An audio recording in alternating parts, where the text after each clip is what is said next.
Unfortunately, you may have been taught through all the dieting and all of the other programs you've been through that you have to whip your body into shape. That's the opposite of what you need to do.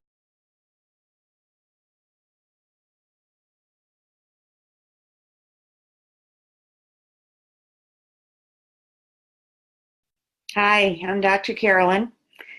I wondered if you've heard of the term emotional soup. The emotional soup is what all of us have experienced at one time or another. It's when our emotions take control of us and we're in the back seat trying to drive the car while our emotions are in the front seat. So just picture that. You're angry, you're stressed, you're sad. You don't want to deal with those feelings. And most of the time, you don't even know you're having those feelings. Why is that? Well, if you've been dealing with food and body image issues most of your life, maybe since you were a child even, you may have actually cut off those emotions. So you have everything going on in your head, like your boss yelled at you and you have all of these thoughts running through your head like, she never liked me, or, he favors somebody else over me, or that guy's a jerk. And maybe some of those things are true, but the bottom line is that they have an effect on you. They cause emotions to come up, and you may not be paying attention to those emotions. So, what happens when you don't pay attention? Well, emotional eating happens, binge eating happens, compulsive overeating happens. So, when you cut yourself off at the neck and all you're doing is having thoughts in your head, obsessive thoughts in your head, then you aren't aware of what you're feeling. So when you aren't aware, that's when those unpleasant behaviors come into place. Why? Because those behaviors are the solution to the problem of feeling something that you don't want to feel, or feeling something that's uncomfortable that you're not even aware that you're feeling. So the free ebook that I'm offering here online gives you more information about the emotional soup. But suffice it to say, the first step of dealing with the emotional soup is really to become aware of your feelings. And yeah, that's the bad news. We have to feel. We're humans. We have to feel. And I know we don't want to, and I know food is a good way of numbing those feelings. It's a good way of ignoring those feelings, but feelings will not be denied. That's the important thing to recognize. Your feelings will not be denied. When you pay attention to them, it's much easier for you to manage them than when they're hidden in the background and you're in denial. So download the free ebook. Just click on the link below, and the ebook will tell you more about the emotional soup. Hi, Dr. Carolyn here. My question for today is, what's your body got to do with it? Many of you may not want to talk about the body, but it's what holds up your head, just FYI. So why don't we like to talk about the body? Well, number one, if you've been dieting or struggling with food or body image issues for most of your life, you've divorced yourself from your body and you're not interested in a reconciliation. So the divorce may have been very adversarial as well. So you may be blaming your body for what's going on right now, for all of the behaviors that you're having, for how uncomfortable you feel, for how you look, etc.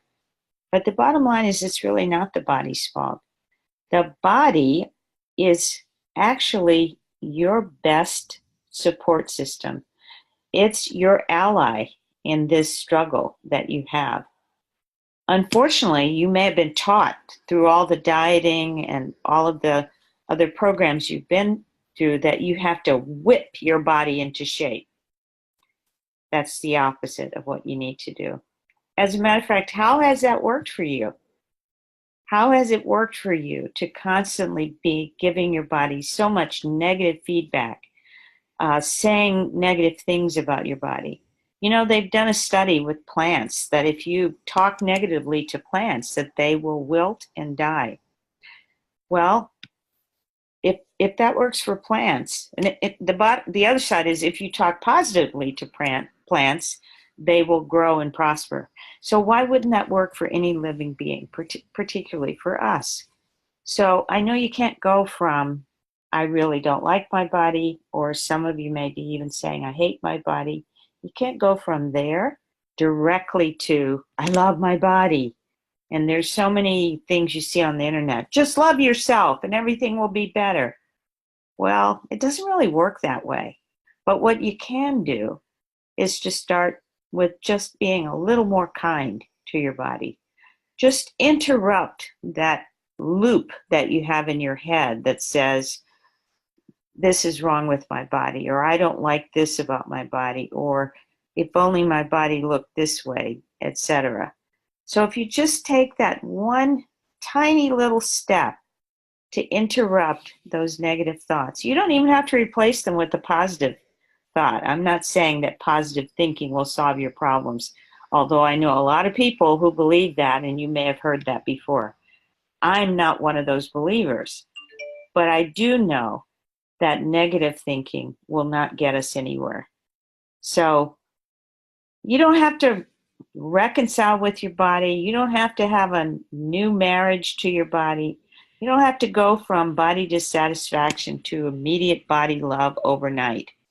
Just take the one tiny step of interrupting those negative thoughts.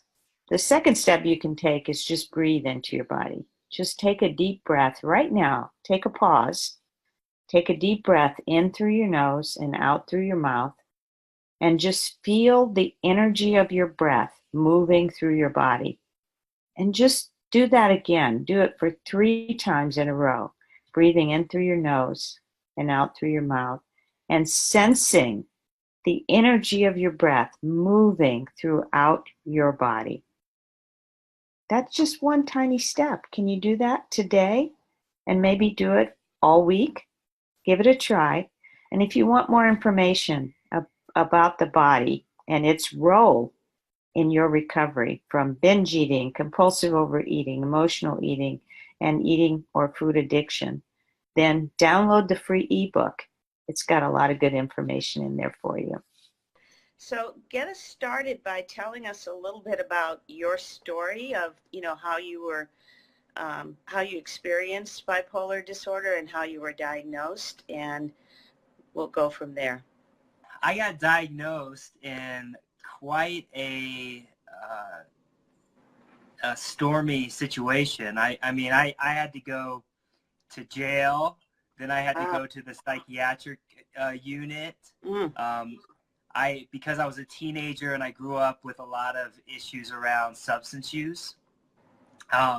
Everybody assumed that I was high when I started thinking that I was the second coming of Christ or something like that.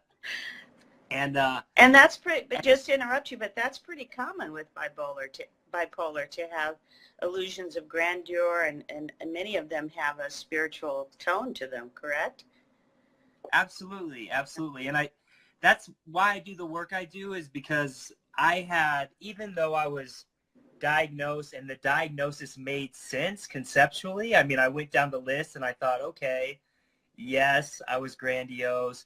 Yes, I wasn't sleeping, and all these types of things that are very common. The part that I couldn't shake, even years after, was just how close I felt to God, and just how much I felt a resonance with some of the spiritual teachings that I started to research.